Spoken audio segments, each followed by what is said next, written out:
बिस्मिल्लाहिर्रहमानिर्रहीम। अस्सलामु अलैकुम वरहमतुल्लाहि वबरकातुहू। व्यूअर्स, लेक्चर 6 में हमने formation of Volterra integral equation सीखी थी और अब इस लेक्चर में हम formation of Fredholm integral equation जो है वो सीखेंगे। Formation of Fredholm integral equation, integral equations book to follow. Transform the boundary value problem y double dash plus y is equal to s, y of 0 is equal to 1, y dash 1 is equal to 0 into a Fredholm integral equation। Lecture 6 में हम Volterra integral equation की formation सीख के आए हैं और अब हम फ्रेडम इंटीग्रल इक्वेशन की फॉर्मेशन इस क्वेश्चन को सॉल्व करके सीखेंगे। The given differential equation is y double dash plus y is equal to s, replacing s by s1 and integrating with respect to s1 from 1 to s we have. तो जब हमने इसको integration की इसकी y double dash की, पहले आपने y double dash जो है y जो है वह s का फंक्शन है, तो y और y डबल डैश जो है ये भी s के फंक्शन होंगे। तो उसको s के फंक्शन को y डबल डैश यानी यहाँ लिखा नहीं हुआ s का फंक्शन है लेकिन वो है s का फंक्शन, तो वहाँ हमने s की बजाय s1 कर दिया और s1 के रिस्पेक्ट इंटीग्रेशन की है फ्रॉम 1 to s। अब आप देखते हैं कि जो y डबल डैश है उसकी जब इंटीग्रेशन करेंगे तो एक डेरिवेटिव रिमूव हो जाएगा और एक ही डेरिवेटिव रह जाएगा। इंटीग्रेशन का प्रोसेस जो है एक डेरिवेटिव जो है उसको रिमूव कर देगा और हमारे पास रह जाएगा y dash s1 1 to s, और ऑब्वियसली यहाँ तो y ऑफ s1 ही रहेगा ds1, और s1 की इंटीग्रेशन जो है राइट साइड पे आपने s को s1 से रिप्लेस किया था और s1 की कंडीशन आएगी s1 स्क्वायर ओवर 2। अब आप अपर लिमिट और लोअर लिमिट पुट करें, यहाँ y डैश s हो जाएगा माइनस y डैश 1 हो जाएगा 1 to s y s1 ds1, और ये s square minus 1 over 2। Upper limit में s1 की जगह s पुट किया, फिर 1 पुट किया तो s1 s square minus 1 over 2 हो गया। अब y डैश 1 की वैल्यू यहाँ पे नज़र आ रही है आपको 0 है, तो वो y dash value y dash 1 की वहाँ यहाँ पे वैल्यू पुट की है जो कि 0 थी, और उसके बाद हमारे पास आ गया y dash s plus 1 to s y of s1 s2 s square minus 1 over 2। Next हमने ये करना है कि s को s2 से रिप्लेस करके इसको इंटीग्रेट करना है। यहाँ पे y डैश s की जगह आ जाएगा y डैश s2,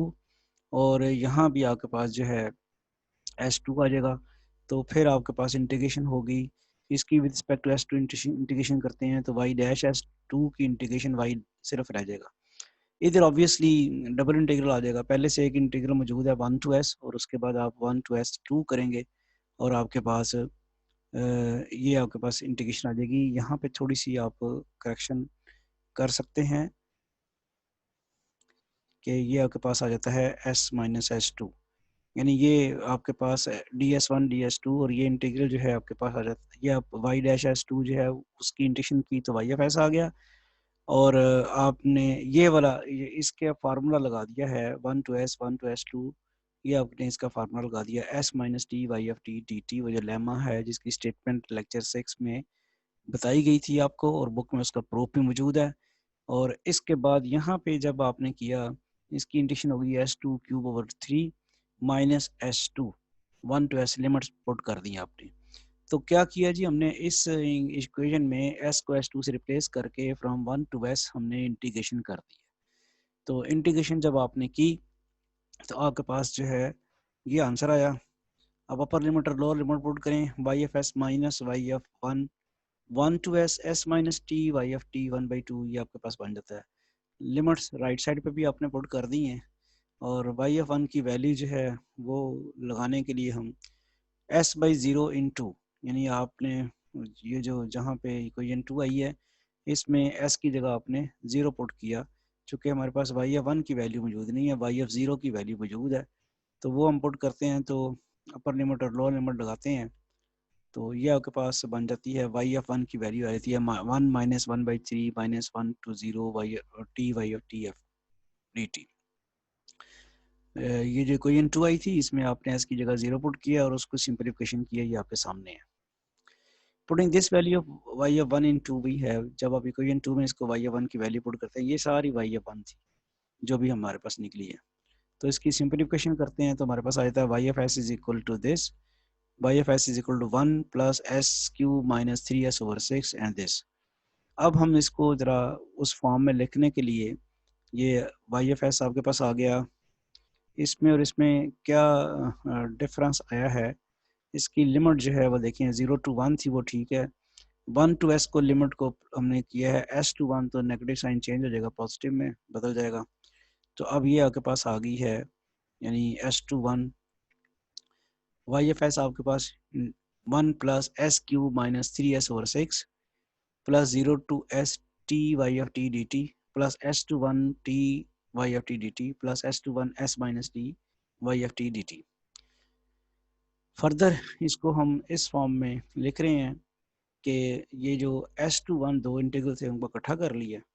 तो अब आप उसकी सिंप्लीफिकेशन करेंगे तो ये टी माइनस टी कटेगा जाएगा, तो आपके पास आ जाएगा 0 टू एस और एस टू 1, ये आपके पास इंटीग्रल इक्वेशन बनती है। हम ये वाला जो पोर्शन है ये इसको हम एफ ऑफ एस सपोज कर लेते हैं, एस का फंक्शन है तो इसको हम एफ ऑफ एस सपोज कर लेते हैं। एक अजम्पशन हम और करते हैं, वो है कर्नल ऑफ ट्रांसफॉर्मेशन के एस टी, ये आपके पास आ जाता है T when T is lesser than S and S when T is greater than S. अब ये जरा गौर से देखें कैसे किया हमने, यहाँ एक टी आता है, टी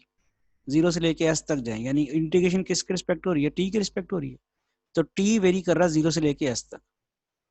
तो टी 0 से लेके एस तक जाते वक्त आंसर क्या रखा हुआ है फंक्शन का टी, ये हमने टी रख लिया के एस टी टी। अब ये इंटीग्रेशन रिस्पेक्ट टू टी हो रही है तो टी वेरी कर रहा है एस टू 1, यानी एस से बड़ा हो गया टी, उसके लिए हमने रखा हुआ है किसको देख के रखा है, इसको देख के, ये कर्नल जो है डिफाइन किया इसको, यानी 0 से लेके एस तक रेंज जो है, उस रेंज टी की रेंज जो है 0 से लेके एस तक, उस रेंज में हमारे पास फंक्शन है टी, इसलिए हमने इस रेंज में टी रख लिया। एस से ऑनवर्ड जो है उस रेंज में हमारे पास फंक्शन है एस, इसलिए हमने टी की यानी एस से ऑनवर्ड जो रेंज है टी की, उसके लिए फंक्शन हमारे पास एस है, इसलिए इस रेंज में यानी एस से ऑनवर्ड के लिए हमने एस रख लिया। अब हम इसको ज़रा सम अप करें अगर इस इन दोनों पोर्शंस को, तो हमारे पास बड़े आराम से ये बन जाती है Y of S is equal F of S plus 0 to 1 के S T F T D. अब देखें आप इसको ब्रेक करें, 0 से एस तक जाएंगे तो के एस टी किसके बराबर आ जाएगा, टी के, वो ये आ जाएगा। आप देखें इस इंटीग्रल को ब्रेक करते हैं आप 0 से एस तक, तो 0 से एस तक ये टी आ जाएगा क्योंकि हमें के एस टी की वैल्यू जो है 0 से एस तक ये दी हुई है। इसी तरह आप जब एस से 1 तक जाएंगे तो वहाँ एस आ जाएगा क्योंकि हमारे पास के एस की वैल्यू उस रेंज में क्या है, एस है, ये आपके पास आपको नज़र आ रही है एस वैल्यू। तो लिहाजा हमने वो जो इंटीग्रल इक्वेशन थी उसको स्प्लिट कर दिया, जो पहले 2 हिस्सों में स्प्लिट हुई थी ये इंटीग्रल, उसको सम अप कर दिया एक इंटीग्रल, यानी हम इसको 0 से लेके एस तक लेके जाएंगे तो के एस टी की वैल्यू टी आ जाएगी और ये फॉर्म रिस्टोर हो जाएगी। फिर एस से 1 तक जाएंगे तो के एस टी की वैल्यू एस आ जाएगी, फिर ये फॉर्म रिस्टोर हो जाएगी, यानी ये दो इंटीग्रल्स बन जाएंगे जिनको सम अप करके ये कर्नल की वजह से हमने ये ट्रांसफर कर दिया sum, which is the required Fredholm integral equation. तो आपको याद है कि हमारे पास जो वोल्टेरा इंटीग्रल इक्वेशन थी उसमें एक लिमिट हमारे पास जो है वेरिएबल थी, इसमें आपके पास जो है दोनों लिमिट जो हैं वो कांस्टेंट हैं।